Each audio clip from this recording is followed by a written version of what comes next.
তেমনি কেউ যদি ছোট থেকে এই যোগাসনের সঙ্গে যুক্ত থাকে তাহলে সেই ছেলে মেয়ে অন্তত অসুস্থতার দিক থেকে তিনি পুরো সুস্থ থাকবেন। আর শরীর যদি সুস্থ থাকে তবেই তো সবকিছু ভালো থাকবে। আমরা এখন অনেককে দেখি বয়স্ক লোকরা সবাই যোগাসন করছে, কারণ কোথায় তার পায়ে ব্যথা, ঘাড়ে ব্যথা, মাথায় ব্যথা, তারা যোগাসন করছেন এবং তারা সুস্থ থাকছেন।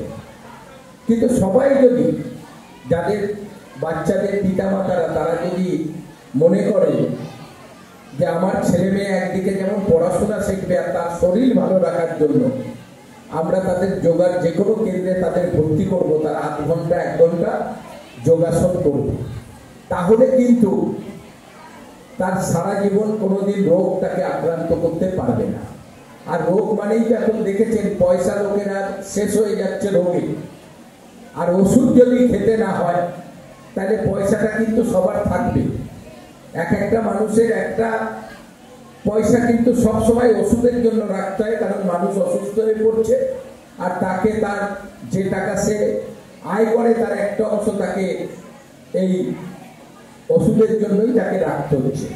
আর এখন তো এমন ওষুধ কারখানা, আপনারা শুনেছেন যে এমন ওষুধ কারখানার থেকে কমিশন নেওয়া হচ্ছে কোটি কোটি টাকা।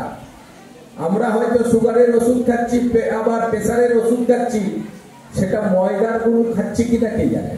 আমি তো ভাবছি আমার সুগারটা কমে যাবে, প্রতিদিন 12 টাকার একটা ওষুধ খাচ্ছি, আদৌ সেটা আমার সুগার কমবে কিনা, কি প্রতিদিন আমি ময়দার গোলা খাচ্ছি কিনা, এটা আমরা কেউ জানি না।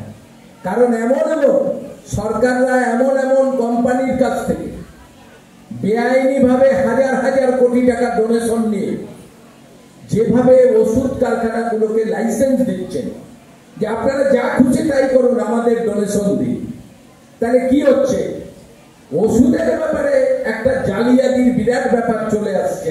আর সেই জালিয়াতির জন্য আপনি যত দামি ওষুধ খান, দাম তো প্রতিদিন বাড়ছে, ওষুধের দাম প্রতিদিন বাড়ছে, সে ওষুধে কিন্তু আপনার কোনো কাজ হবে না।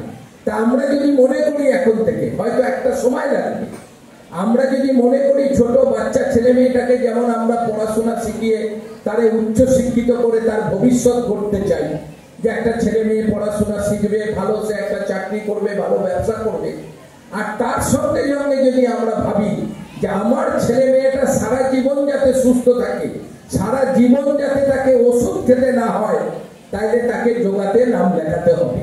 যদি সেটা আমরা করতে পারি, আর শরীর যদি ভালো না থাকে তাহলে কোনো কিছুই ভালো থাকবে না। তাই সবাইকে বলবো, যাদের যোগাসনে এখনো যারা বাচ্চা ছেলেমেয়েরা অনেকে আছেন তারা এখনো এইসব জায়গায় যান না, তারা করুন। পড়াশোনার সঙ্গে যে কোনো যোগাসনে যে কোনো স্কুলে আপনারা ভর্তি করে ছেলে মেয়েকে সুস্থ রাখুন।